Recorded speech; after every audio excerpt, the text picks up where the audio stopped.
The topics and opinions expressed in the following show are solely those of the host and their guests and not those of W4CY Radio, its employees, or affiliates. We make no recommendations or endorsements for radio show programs, services, or products mentioned on air or on our web. No liability, explicit or implied, shall be extended to W4CY Radio or its employees or affiliates.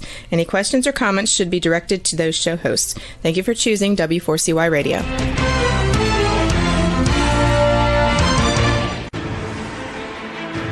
What's working on purpose anyway? Each week, we ponder the answer to this question. People ache for meaning and purpose at work, to contribute their talents passionately and know their lives really matter. They crave being part of an organization that inspires them and helps them grow into realizing their highest potential. Business can be such a force for good in the world, elevating humanity. In our program, we provide guidance and inspiration to help usher in this world we all want, working on purpose. Now, here's your host, Dr. Elise Cortez.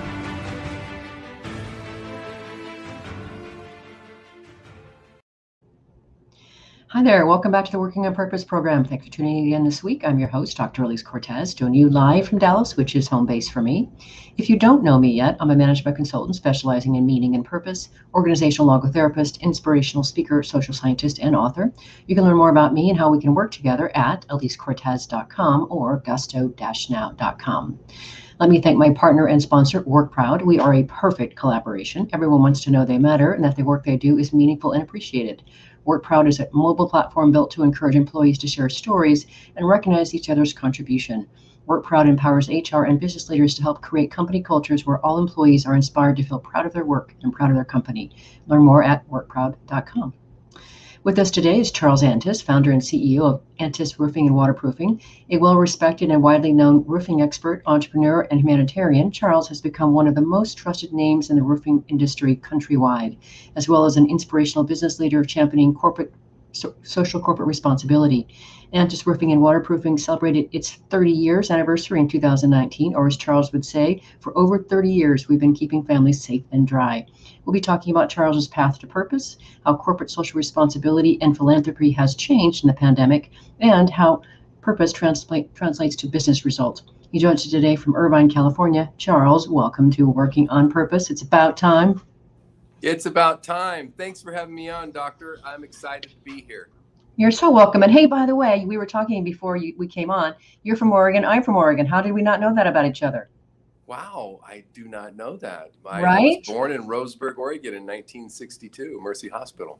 All right. Well, I got to Hermiston, Oregon somewhere in the 70s and spent many years in Portland. And I need to go back in August. Coming, folks, for wine tasting and family and friends. So here we go. After the temperature's gone down from 113, right? Okay. So great to have you. Well, and let's start. I always like to tell our listeners and our viewers where I find my amazing guests. You were minding your very own business in 2019 when I traipsed upon you at the Purpose Conference that Aaron Hurst and the Imperative team put on, and immediately was wonderstruck. I loved your energy. I loved your passion. I loved your expressiveness, the way that you involved everyone. That's where it all began.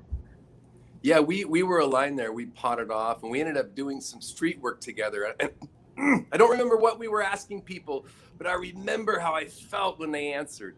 I remember when they would pause and purpose would show up in their answers. I just can't remember the exact questions, but that was an amazing weekend. And the experience of Imperative was critical for me to know how to lead. Mm-hmm. Well, just for our listeners and viewers, in case they're wondering just exactly what were you doing at this conference, they unleashed us on the streets, and I believe they asked us to go out and find people and ask them if they knew their purpose or something like that, or if maybe what they were passionate about. And you and I were on the same team, and that's how we got to know each other, right? We were stopping random strangers on the street, and they actually talked to us. What a concept about purpose.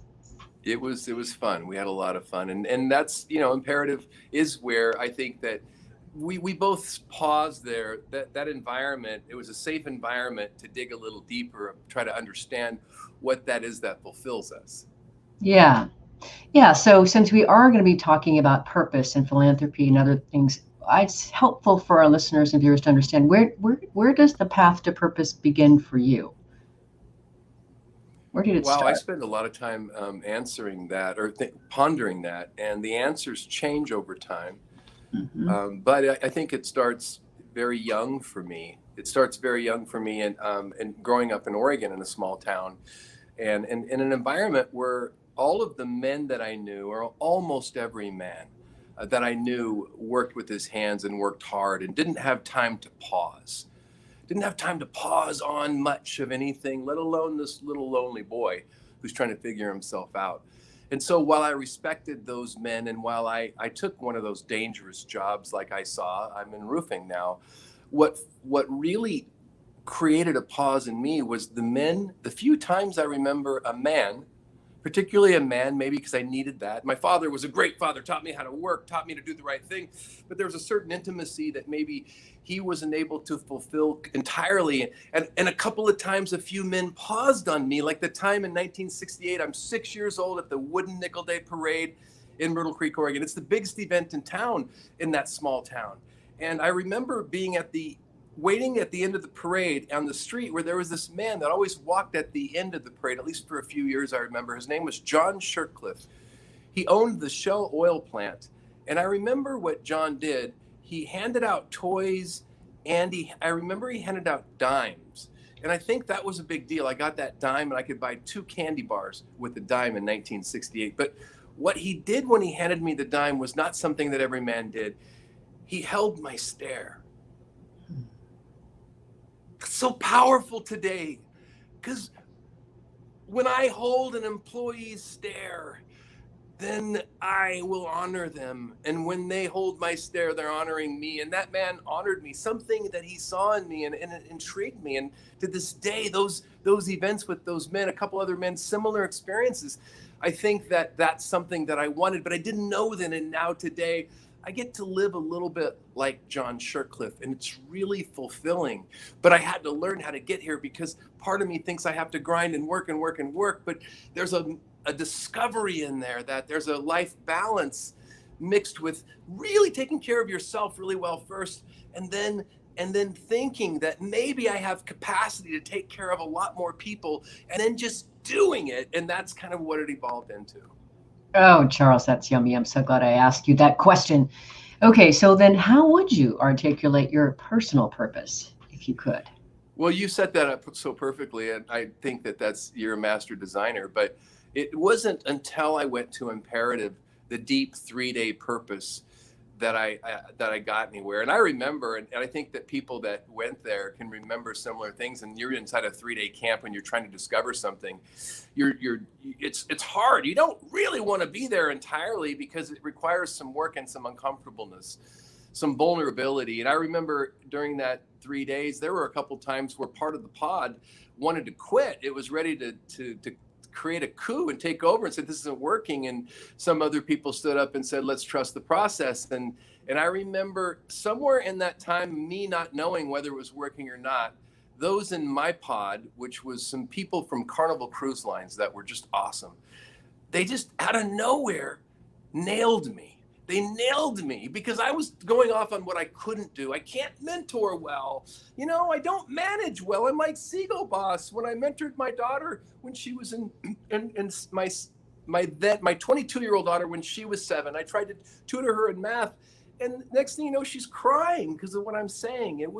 She's saying, Dad, you're mean. And it wasn't my strength, but Imperative freed me, because in that pod, it was the HR director from Carnival Cruise Lines. He looks at me and says, Charles, you're not a tutor. You're not a manager. You are an ambassador. You are empowered. You are fulfilled by igniting passion in others for good, for change.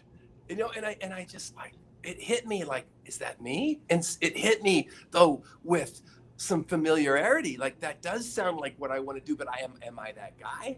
And then it was then that I discovered maybe I was. And since then, you've heard of me, because I believe in sharing what's working. And you'll, if you follow me, you'll also know that I'll share what's not working, as long as it doesn't hurt anyone. And in doing that, I really am doing the best that I can do. But there's a lot more to it. There's a lot of giving involved too, because it's in the giving that I really find fulfillment and some of that magic that just branches off into a lot of areas. So that was well worth the price of admission right there, Charles. Right there. Just yummy. So what I want to say to you and to our listeners and viewers is, because our purpose is really just so much the water that we swim in, it's hard to distinguish ourselves from our purpose, and therefore articulate it, to be able to declare it, to distinguish it from our person. Sometimes it does help to have somebody who's literally looking at you as if they were a mirror and helping you see it for yourself. And that's just what that person did for you. And that's beautiful. I get to do that kind of work with my clients. And it is the most stunning thing to see someone's molecules change in front of your very eyes when they recognize the truth of the words you just spoke to them and recognize that as themselves. It's amazing. And that's the greatest thing you can do, because if you do that, you awaken another awakener, and then it goes on. And, it's like, if we're all caught up in these ruts from what we were told, from all the biases, from all of the cultures and all of the things we've been in. And wow, if we can pull one person out and awaken them to their originality, because they're nothing like anybody else. That's right. You're uniquely you. And Imperative helped me be that. And that's what, as a CEO, I make the claim, because I believe it. I have the best CEO seat in Orange County. Oh my God, I'm so lucky. But with that is an obligation to offer that same best seat to my VPs, to my directors, to my managers, to my employees. Is that possible? And I've learned that if I think maybe yes, then the answer is maybe yes. And so that's exciting. I'm on that discovery path. The more I give, the more I have without question. The more I grab, the more I have to control. Whoa, it's not even close. It's not even fair. I'm so much better off. Oh, that's so great. So this is exactly the conversation that I wanted to have. Now we've been talking about you and how you came alive to your uniqueness. Is your purpose different from your company purpose? Yes. And in some ways, we're the same. The company purpose is, I'm just going to slowly duck down here, and it comes to life. We exist to keep family safe and dry. It's really powerful. It's funny that we're 32 years, but we're still keeping the 30.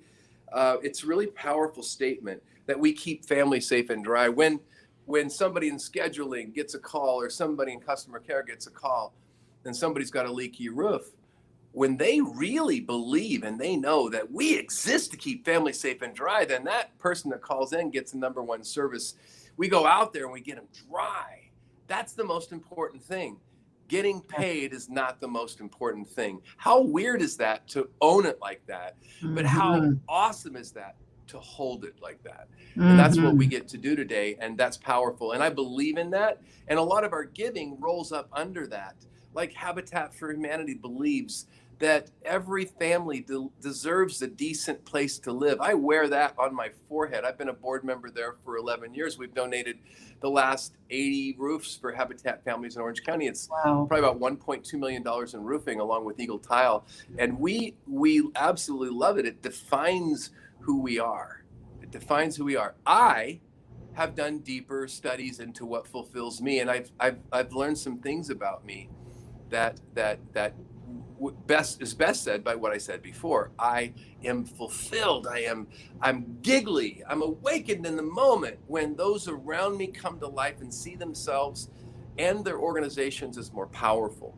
So I'm awakener. I am an awakener of organizations. I am an awakener of people. I'm much like you. When you read your bio coming in, you were everything I want to be. I have this company. I love it. Because I hold it like this, we install the best roofs we ever have. Our roofs can go to full warranty. It's just not something that happens that anybody has said in the roofing industry. But I love every part of being awoke to who we can be. And so I don't even think I've discovered, very much of my awesomeness. And I don't mean that to sound vain. I don't. I'm just the best version of myself I've ever been. I'm not comparing myself to anybody else anymore. I really don't. I'm happy with comparing myself to myself. And today I'm able to be fulfilled in a big way. But I'm rambling. To answer your question, I sort of practice something that there's a word for it called confetti philanthropy, and it's something that the book says you're not supposed to practice, because if you give outside of the bucket of keeping families safe and dry, then it's confusing to your brand. And it is. It makes some sense that it is, because people in their animal brains need to hold it in a simple way. But But what happens with me in particular, Elise, is I get these people call me for advice from a cause that I can't, once I hear it, I go, oh my God, I can't imagine this not being in the world. And so I look at my position and my power of my voice, and I think if I believe in it and we're aligned, why wouldn't I contribute a little bit of time, money, or talent there? And so that's what ends up happening. And I end up saying yes to everything. And so I think that one of the chapters in a book that I'm writing right now might be really on disrupting the model of philanthropy, and so because we are breaking the rules, and I can give you anecdotal evidence that we're better off for it. If you look for brand recognition in the roofing industry, and I'm not bragging, I'm giving you we stand out really high, and we're a relatively small company. So pound for pound, there's no one that competes in that, if that's what we were looking for. But that's not helping us sell roofs over here. But in Orange County, we stand out in the CSR way, and with the top tier. And I'm not saying that bragging in any way. It's a big responsibility in many ways. I wonder if I can hold it some days.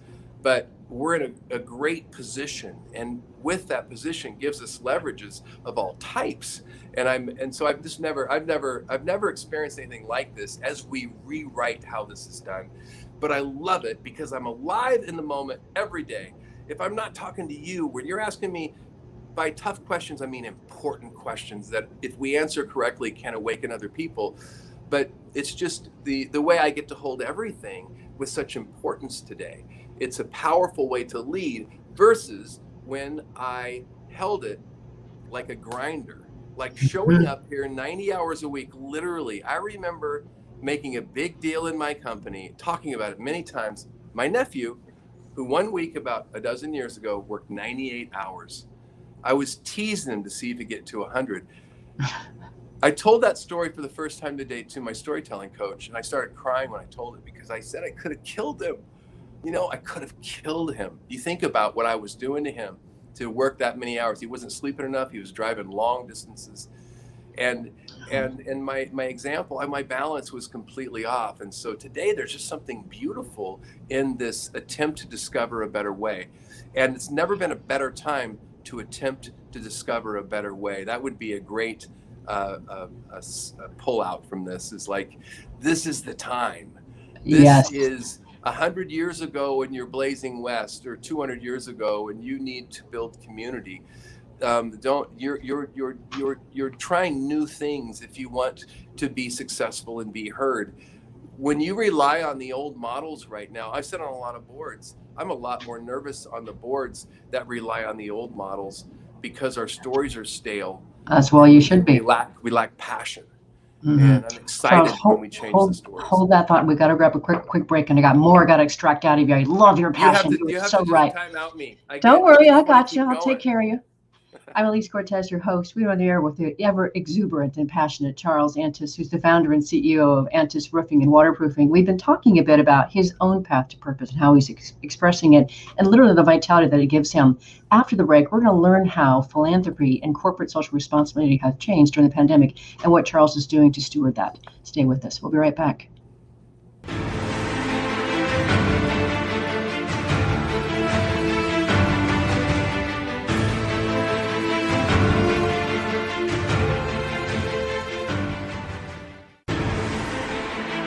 Dr. Elise Cortez is a management consultant specializing in meaning and purpose, an inspirational speaker and author. She helps companies visioneer for greater purpose among stakeholders and develop purpose-inspired leadership and meaning-infused cultures that elevate fulfillment, performance, and commitment within the workforce. To learn more or to invite Elise to speak to your organization, please visit her at elisecortez.com. Let's talk about how to get your employees working on purpose.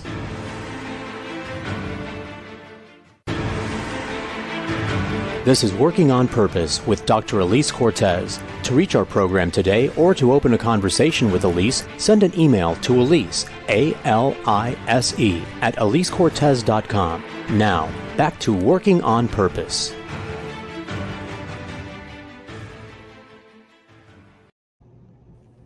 Thanks for staying with us, and welcome back to Working on Purpose. as I've watched the pandemic continue to unfold, we look for ways to help companies to support their employees handle the anxiety, stress, depression, and feeling disconnected, while also helping to lift and inspire them with ongoing professional development. We now offer a well-being webinar learning series called Grab Your Gusto, Vital Wellbeing from the Inside Out. You can learn more about it at EliseCortez.com or send me an email to elise@elisecortez.com. If you're just joining the program, my guest today is Charles Antis. He's the founder and CEO of Antis Roofing and Waterproofing. He's a well-respected and widely known roofing expert, entrepreneur, and humanitarian. And he joins us today from Irvine, California. I'm Dr. Elise Cortez. So Charles, okay, so first I need to verify something really important. Whatever you're drinking is not coffee, is it? Water. Okay, good, because I'm like, you don't need any coffee. Step away from the coffee. Fair enough.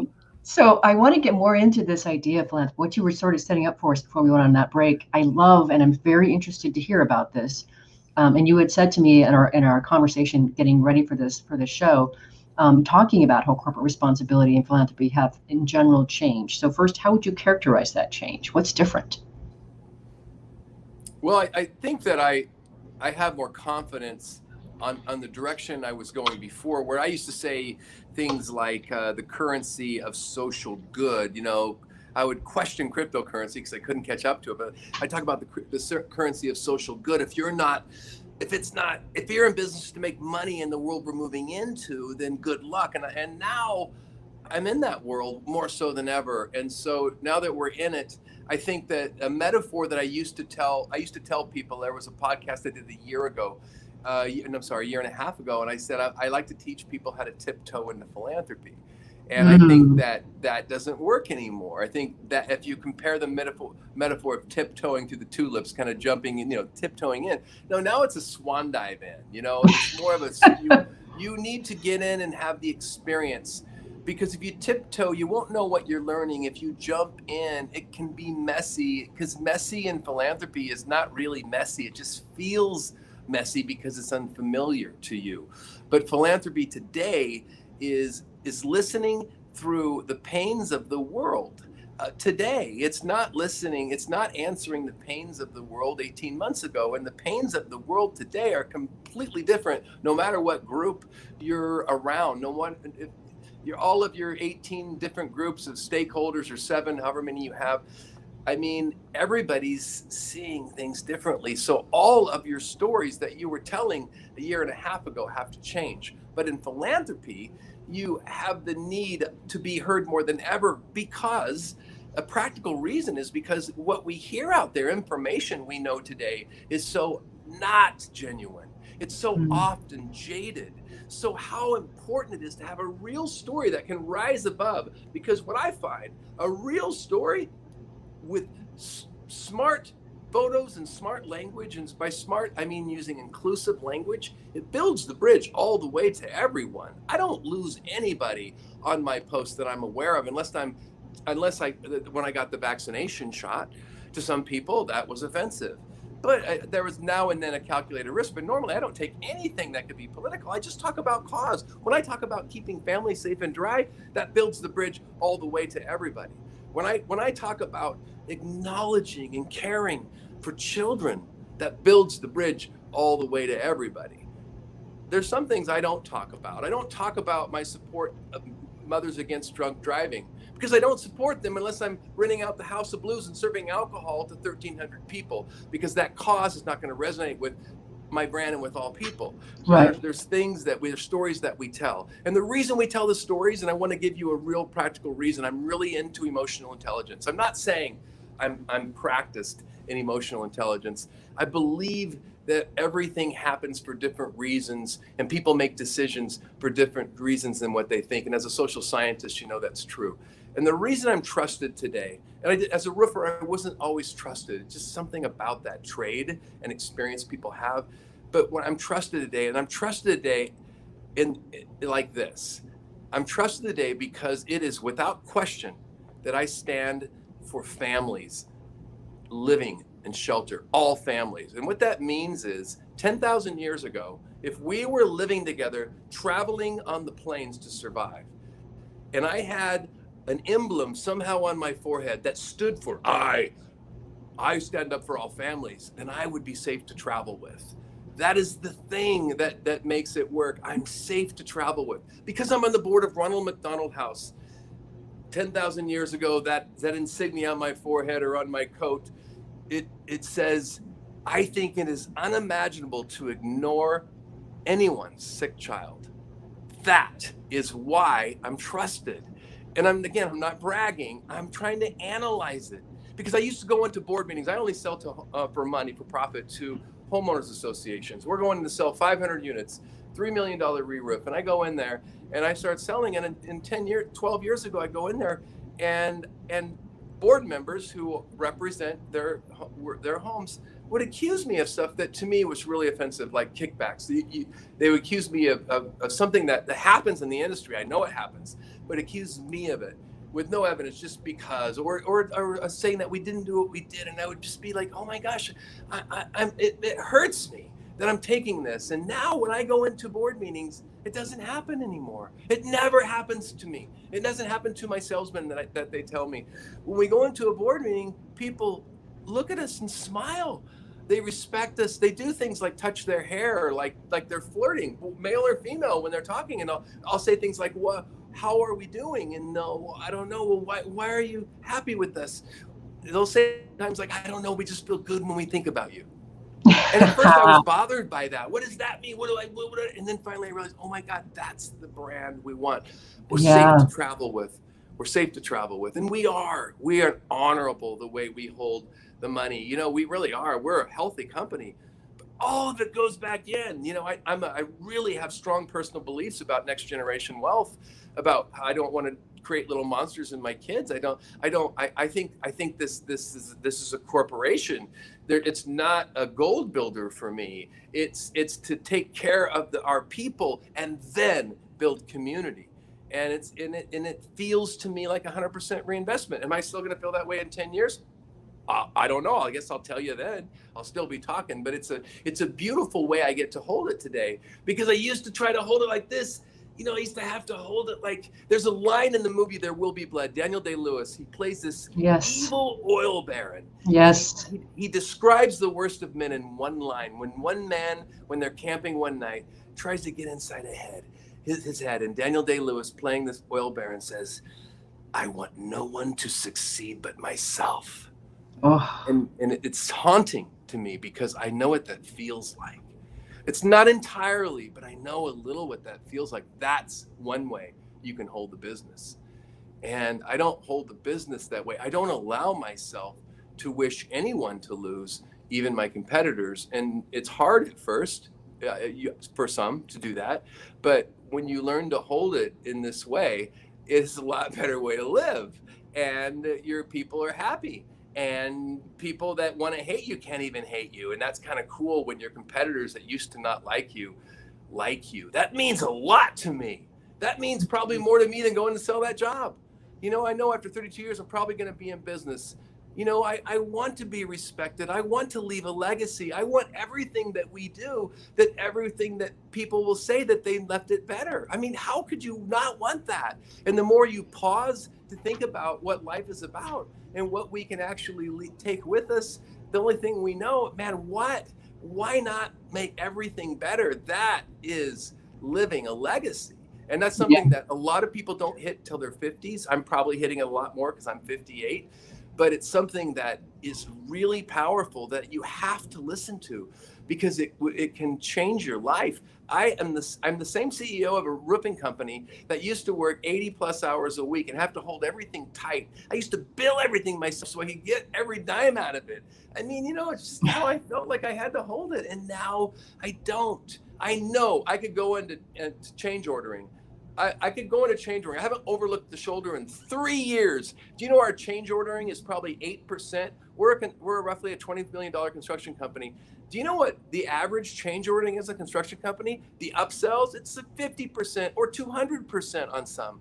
Ours was 8%, because I'm here to do a good job. I'm here to make everything better. And once I'd settled it in my head that there was enough, once I settled in my head that I could err on the side of generosity with all of our stakeholders, then everything changed. all of a sudden I could. Now I even go through a tough time. We're not selling, which happens when it doesn't rain in Southern California. But now I don't alarm my team. I go, we've been through this before. We're going to be fine, you know, and we are. We're prepared. And we even are giving. We have $1 million in our donor advised fund because last year, the year before last, we had a good year. We took $700,000 of pre-tax money. We put it in a donor advised fund. Now we can continue most of our giving through that, even if we were losing money. What does that do for our brand? You know, it's the signs that you're not doing it that kills small business. What corporations do that have the wherewithal and the investors, they keep that steady plan. Imagine if we didn't give it all last year, which could have happened if we didn't have a donor advised fund. So there's this, you know, when you start to live in this balanced way, then your business becomes more balanced. In a super topsy-turvy roofing market where 3 out of 5 roofing companies fail, we're healthier than we've ever been. And we install the best roofs we've ever installed. So it's an awesome I call it my awesome discovery. You know, like philanthropy was not a good idea. I didn't do it because I wanted to do it. I did it because, you know, you couldn't help it. It sounds like I did it because the first time I remember doing it, I walked into a home and I was repulsed by the smell of mildew when the door opened, and I just had a fight or flight. I was turning to leave and I felt the tug at my finger, and this little blonde girl pulls me past her mom, who didn't look happy at all. She was happy she had a visitor. She pulls me in her home after I'd knocked on this home that I went to do repairs for, and she pulls me into a bedroom with mold on the sheets, on the bedding on the ground that I'm looking at while she's pointing to the My Little Pony poster on the wall. And that's the memory. This is the thing that happened to me over and over again, things like this. And I'm stuck in that.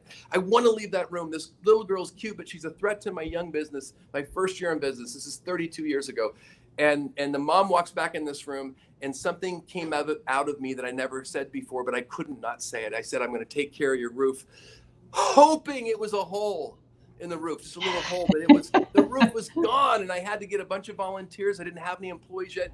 We went on that roof and we gave them a goopy, drippy on the outside, but dry on the inside, and that family stayed in that home. And that condition would keep repeating where I just couldn't let somebody have a leaky roof because they didn't have the money to pay. And it wasn't a thing until it became organized, and didn't come organized until Habitat for Humanity called and asked if we would give them a roof. And it wasn't a happy plan. My employees weren't happy even with the Habitat roofs. It was more work.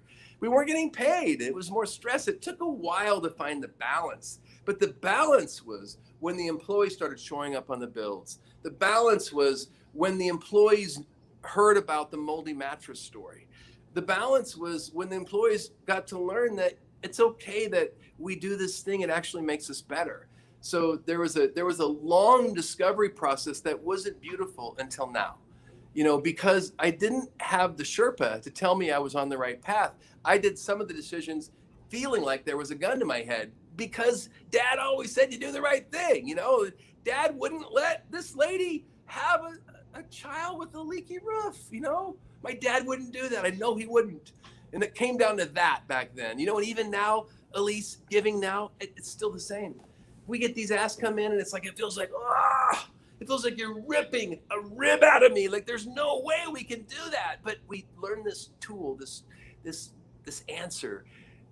The one thing I don't say right away is no. I say maybe. That maybe's got power, man. I don't know what that no, it doesn't. Does, but I go to bed on maybes and wake up and the world completely changes overnight. Things shift. We wake up and it doesn't look the same. And suddenly somebody else is there. And suddenly, how did this happen? Only because we said maybe. It's because we didn't cancel it. And I live in a world with an open mindset. I live in a world of yeses. I live in a world of possibilities. And now all of the things we get to create, we realize, we remember when we first thought it. You know, it's like, wow, the power of intention. What is that? What's happening when I intend to do something? One of the other things that I learned, that I'm getting off topic right now, but finish that thought because we'll go on to the next. This happens to me all the time. I overcommit. I'm on way too many boards. I say a dozen boards. I'm exaggerating. I'm probably on 9 boards.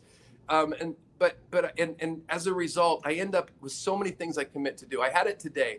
There was some prep for this that I think I was supposed to do, and I was freaking out that I didn't do it. Earlier today, I had a 2-hour intake call on the book I'm writing. There was some prep I was supposed to do that I intended to do, but I didn't do it. I've learned this thing that when I intend to do something, whether I do it or not, it gets done.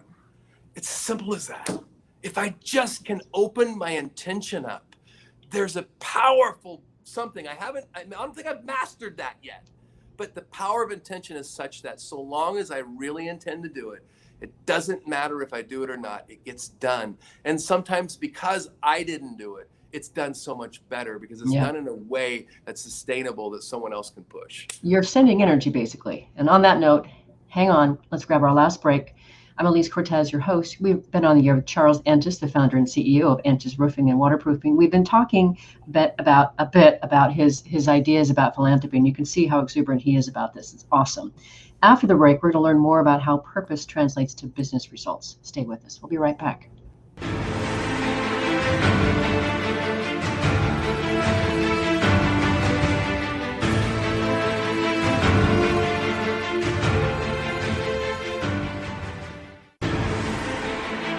Dr. Elise Cortez is a management consultant specializing in meaning and purpose, an inspirational speaker and author. She helps companies visioneer for greater purpose among stakeholders and develop purpose-inspired leadership and meaning-infused cultures that elevate fulfillment, performance, and commitment within the workforce. To learn more or to invite Elise to speak to your organization, please visit her at elisecortez.com. Let's talk about how to get your employees working on purpose.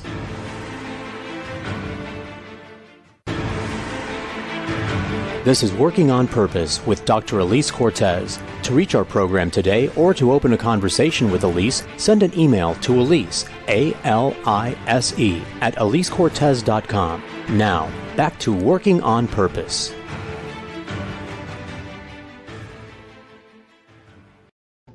Thanks for staying with us and welcome back to Working on Purpose. I mentioned after the first break about the Grab Your Gusto Wellbeing webcast learning series. The content of that program is adapted from part 1 of my recently published book called Purpose Ignited, How Inspiring Leaders Ignite Passion and Elevate Cause, which is now available on Amazon. And I wrote that book to awaken, using Charles's word, awaken readers to their passion and purpose and help transform them into inspirational leaders who enliven the workplace and elevate the contribution of business to all its stakeholders. So that's where the program came from. Would love to share the book with you as well. If you're just joining us today, my guest is Charles Antis. He's the founder and CEO of Antis Roofing and Waterproofing. We've been talking about his ideas on philanthropy. Now I really want to get into how this translates to business results. And so I'm interested. You already told us how the brand comes out. People trust you, they'll travel with you. How does it affect employee productivity, this idea of philanthropy and purpose? Well, I think that's a great question. I think it's first I need to show you the history. It didn't always work that way. Like I said, it was tough in the beginning. It was more work for people. And also, they didn't know my story. So I often compare myself. I was much like Will Ferrell when he was streaking in the movie Old School. When he's drunk and he's streaking, hey, come on, this is so fun. And his wife comes up, come on, honey, get in the car. Honey, everybody's doing it. And like that, I was isolated. But I didn't know it because my passion, you see my passion. I learned that philanthropy has to be an inside-out play. It can't and it needs to be with the leader, but it has to also be with the team. And that can only happen when the leader becomes intimate and vulnerable with the story with the team. So the team needed to understand why I joined Habitat. When I joined other boards too, it's easy to be judged. It's like people have opinions. Like, why is he joining a college board? Why is he joining the Alzheimer's thing? Until you tell them the story about your grandparents who died of Alzheimer's, and then all of a sudden they know you better, and then they have something in common with you because almost everybody has a grandparent with dementia or Alzheimer's at some point in their life. And so there's, it's the commonality of story. One thing being a storytelling expert, sort of. I don't like to give myself real credentials, but I do know a lot about story. And I know that our brains are not wired to remember data. We're wired to remember the context of story because we compare our lives with each other's lives. That moldy mattress story is a powerful story, but it's only memorable because you have had experience smelling mold before, and it's really a powerful tool. I don't think I answered your question, but the people today are awakened. They're awakened because I've made it their story. One of the things that really helped to get expression out, they knew my story, but what's their story? So we started sending out, and I think I've sent you one, a little 501c gift card. It's a gift card that can only be redeemed at a nonprofit. And so what we do is when at our weekly get-togethers, employee does something great, we'll say, hey, we're going to give our office manager this gift card because she did this great week. And then the next week she'll come and she'll tell the group who she gave it to and why. Now we have another Alzheimer's story. All of a sudden the office manager tells a story about cancer in her family, which is hard to hear, but we hear it. That hits everybody hard. All of a sudden that office manager who I used to think was kind of mean, I don't know why, but I like her more. It's because I get her now. She makes sense. She's built the way she's supposed to be built, coming from where she came from. Now I get her. She's safe. She's safe to travel with. It's like, it's an amazing thing. And so it was really, that was the giving cards. And so one of the things when I consult companies that need a culture lift, which is like most companies, the easiest culture injection you can ever get is to order yourself 50 501c giving cards and hand them out in weekly meetings. And then when you hand one out the next week, you take the one who got it the week before and they share. So every week you got somebody sharing who they gave it to and why. At the end of a season, your culture is going to be lifted a lot. I promised one company would lift their culture 20%. I forgot to ask her 6 months later, did you do that? What did it lift? She goes, 20%, it was 200%. So it's because they knew each other's stories. And so that is a huge thing here. Once you know each other's stories, what happens is the next beautiful thing, and that's the giving. The giving in this company is not just my story. I mean, the thing that we're known for, one of the things they're known for more this year probably than anything is the 40 blood drives. We have a blood drive going on right now. If I carry this over there, you would see them packing out the probably 90 treatments of blood they collected today in the 7,000 foot of blood space that we donated.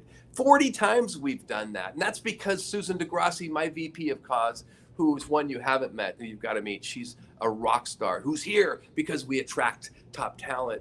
She is on the board of American Red Cross. She's also on the board of National Women in Roofing. She's also on the board of the Irvine Chamber of Commerce. And she's also on a bunch of other stuff that I'll forget. But American Red Cross is plugged in here. Man, that is a big benefit to our brand. That is a big benefit to our culture. That is a big benefit to our people that are proud of this story. And and now it's part of us, it's part of who we are. My VP of Finance, Audrey Schneider, she came here not having a history of giving, tutoring a lot, having a background in education, and now I see, it's premature for me to say this, but just the way I see the future. She's going to be on the Boys and Girls Club board. No, I don't know that she's been invited on the board, but I see where she's going, and she's very excited about the Boys and Girls Club of Central Coast, which is an amazing Boys and Girls Club, and they're going to work so well together. That is going to lift our brand. And you know what, Boys and Girls Clubs of Central Coast, they have Boys and Girls Clubs in Anaheim and in Santa Ana. And you know who lives there? My employees, the immigrant employees from Mexico, who have cousins, family, and that can use this, and we have access to it. That's the beautiful thing. Now in the culture, the Hispanic culture is a big thing to me. It's easier to plug into the office with people born here than immigrants who had to navigate really tough things to get here and still have to navigate things that I don't even know. And so we try to understand that. We ask a lot of questions, and I really understand honor and respect. You know what honor and respect is? This is honor and respect. And I learned it from a Mexican man. No, I learned it from probably 12 Mexican men, because I took every one of my employees home about 10 years ago and made them breakfast one at a time, and I asked them questions about their childhood, their peaks and valleys, so they could understand their values. And 12 of them, I think, told me the same story. It's this beautiful story about their father. And this was this. They remember when they were young, education was very, very valuable, but they didn't get that much. And they would get woken up at 7, 8, 9 years old at about 3:30 in the morning by their father. And their father would say, "Hey, Narciso, you want to come work for me for a couple hours before you go to school today? Do you want to? If no, you can go to rest." And they'd say, "Yeah," and they'd get up and work. But not always. And there was something of the way their father held them, the way their father honored them, the way he paused on them. He didn't just bark at them. And when I learned that, it really helped me to be a better leader. It's a beautiful story. Or when I learned that in Mexico, there's a tradition called aguinaldo that most people, I can't believe I don't read about it here. It's a big tradition that companies hold back roughly about 8 to 10% of the salary. And in November, December, they give it to them at this big season of refreshing that allows them to reinvest and clean out their homes. And it also really helps them on the holidays. So we try to build aguinaldo, but we don't carve the salary. We build it into a bonus. And if we have a good year, they can win up to an extra month's salary. And in years that are not so good, we cheat it up. We give it to them anyway. We give them something because we can, and it's like a beautiful thing. So we honor those traditions that we learn. And the last thing I'll say this makes me feel, well, let me just say it this way. I get a lot of credit for being a philanthropist, for giving things, and as we do. But who I learn from is these immigrant laborers that work for me. They are the most generous people I know. They give a bit bigger proportion of what they earn away than anybody I've ever seen. And every one of them does it, and they raise their kids to do the same thing. And so I think it's a beautiful thing when you really get to know your people. And so philanthropy to me, I think in the old days, I was too outside in. I was afraid if I didn't take care of it out there, we would fail. But I've learned it's an inside out job. So I need to be extremely generous with my team. So that means the same team that I'm talking about. What do you want to do? I will train you. Yeah, you might leave me, but I don't care. Is it going to cost me 20,000 years to train you and put you in that Vistage class? Done. I'm trying to talk another one of my VPs into going to Vistage. And I'm telling all the people when I meet with them, what is it that you want? Do you want to get involved in national committees and fly back with me to Chicago every year? What is it you want? Let's build it together. And that's the way I like to own it. Inside and outside. All invested, all in. And what's cool is I don't have to do it all. I'm a great salesman. I haven't sold a job in so long. I'm working on one right now. I'm rusty. And I'm a great salesman, but I'm way better doing this. I can run great jobs, but if I hold this company like this, wow, I have the best job runners. I have the best sales guys, not just good at sales, but care about the people, can build real relationships, love what they do. And I want to build that sales seat so they have the best sales job in Orange County. That's really what I'm after.